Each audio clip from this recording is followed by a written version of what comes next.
Hi, my name is Cathee, and I am cross-examining James today on his affirmative for developing the moon.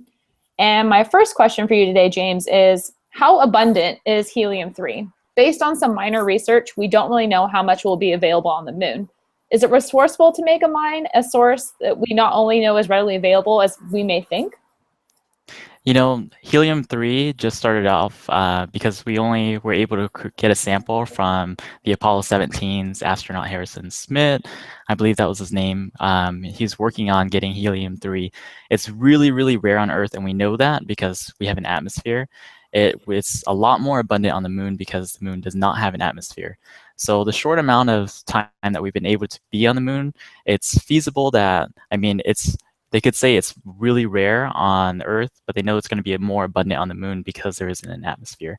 And to go back to your question to find out whether it's actually worth it to go there and to mine it or not, I would say it's one of the benefits of actually getting to the moon, and one of the side benefits of extracting helium-3, which is why I kind of wanted to touch base on it just to give it some background information, but not really making it like a big solid point to having it as the only reason to get to the moon.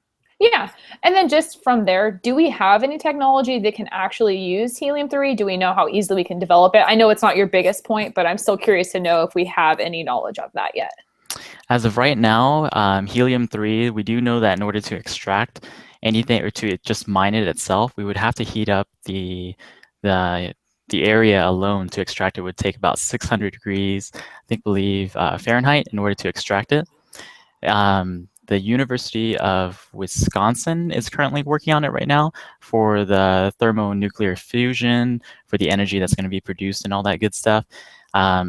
It is being tested right now, but again, because we only have such small samples here, it's only so much that we can do.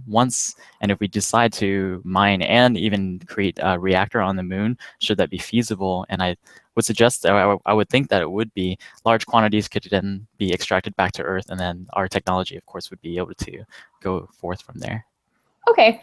And then lastly, do we have any concern when it happens when SpaceX and NASA's contracts end? Does that going to mean anything for us? Will they then send that technology to elsewhere, to the next bidder, or is that not a concern?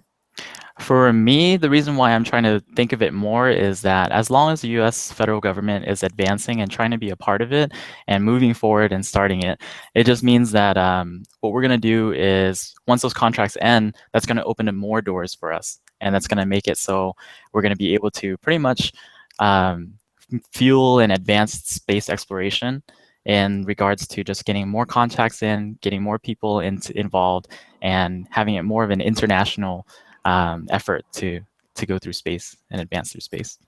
Awesome. Cool. That ends all my questions for today. Cool, thanks.